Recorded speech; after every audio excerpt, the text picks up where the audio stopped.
वो बता दें कि हाँ 2 साल तक हम एक भी भर्ती नहीं निकालेंगे, लेकिन निकालें तो फिर कमिटमेंट होना चाहिए कि कोई भर्ती निकाली तो उसको कहे कि जनवरी में निकली है, दिसंबर तक आपको अपॉइंटमेंट देंगे। तो वो आदमी 1 साल के लिए कहीं कर्जा लाके किसान मजदूर अपने बेटे को पढ़ाए और उसका सिलेक्शन हो, लेकिन होता ऐसा नहीं है।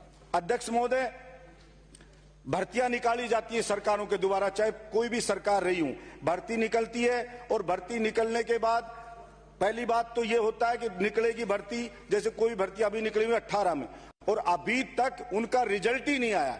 ऐसे एक भर्ती निकालते 3 से 4 साल तक रिजल्ट नहीं आता है, फिर और भर्तियां निकलती रहती हैं। गांव का बच्चा यहां पे आता है अध्यक्ष महोदय, तो एक मकान कमरा उसको 4,000 कम से कम किराए पे लेना पड़ता है और उसका खाने का ट्रांसपोर्ट का सारा खर्चा मिलाओ तो कम से कम 10,000 रुपए एक युवा के खर्च होते हैं और कोचिंग की फीस अलग देता है। अब एक भर्ती आपने निकाल दी, जैसे आरएस की निकाल दी, आरपीएससी ने निकाल दी भर्ती, और भर्ती निकाल दी 18 में और उसका रिजल्ट आज तक नहीं आया।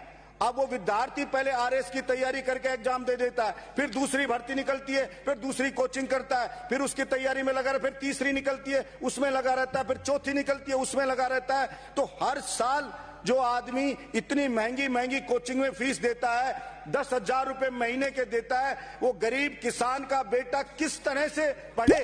और गरीब किसान जो ये चाहता है कि मेरा बेटा पढ़ लिख करके और सक्सेस हो, अपने पैरों पे खड़ा हो, तो वो बेचारा कितने दिन तक किसान गरीब लड़े? उस गरीबी से, उस मजबूरी से वो कितने दिन वेट करे? अब उसका एक एग्जाम में सिलेक्शन हो जाएगा, फिर दूसरे का रिजल्ट आएगा, फिर कहे दूसरे में भी सिलेक्शन हो गया, फिर तीसरे का रिजल्ट आएगा, फिर तीसरे में भी सिलेक्शन हो गया। अब उसको नौकरी एक ही करनी है, लेकिन उसका शोषण 4 साल तक कर लिया गया।